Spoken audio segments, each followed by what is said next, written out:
வர ஜூலை 17 வியாழக்கிழமை அன்னைக்கு ஆடி மாதம் பிறக்க இருக்கு.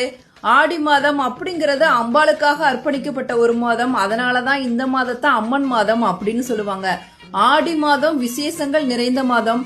எனக்கு ஆடி மாதம் ரொம்ப ரொம்ப பிடித்த மாதம். ஏன்னா நான் பிறந்தது ஆடி மாதம் ஆடிப்புறத்தன்னைக்கு தான். ஒவ்வொரு ஆடி வெளியும் ரொம்ப ரொம்ப சக்தி வாய்ந்தது.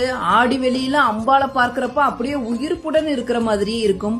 இந்த ஆடி மாதத்துல என்னென்ன விசேஷங்கள் எந்தெந்த தேதியில வருதுன்னு பார்க்கலாம். ஆடி கிருத்திகை வர ஜூலை 20 ஞாயிற்றுக்கிழமை ஆடி மாதம் 4ஆம் தேதி வருது. ஒவ்வொரு மாதமும் கிருத்திகை நட்சத்திரம் வந்தாலும் ஆடி மாதத்துல வர கிருத்திகை ரொம்ப ரொம்ப சிறப்பு வாய்ந்தது.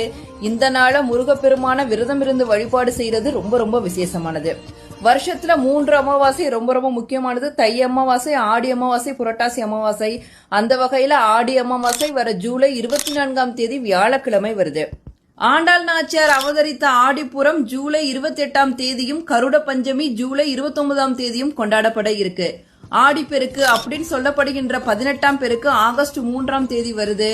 லக்ஷ்மி வாரா என் இளமை அப்படின்னு மகாலட்சுமியை வேண்டி விரதம் இருக்கின்ற வரலட்சுமி விரதம் ஆகஸ்ட் 8ஆம் தேதியான 3வது வெள்ளிக்கிழமை கொண்டாடப்பட இருக்கு. அதற்கு அடுத்த நாள் ஆகஸ்ட் 9 சனிக்கிழமை அன்னைக்கு ஆவணி அவிட்டம் கொண்டாடப்பட இருக்கு. எல்லாருக்கும் பிடித்த கிருஷ்ண பகவானோட பிறந்த நாளான கோகுலாஷ்டமி ஆகஸ்ட் 16ஆம் தேதியான ஆடி மாதம் 31ஆம் தேதி கொண்டாடப்பட இருக்கு. யார் யார் ஆடி மாதத்துல பிறந்தீங்கன்னு கமெண்ட் செக்ஷன்ல சொல்லுங்க.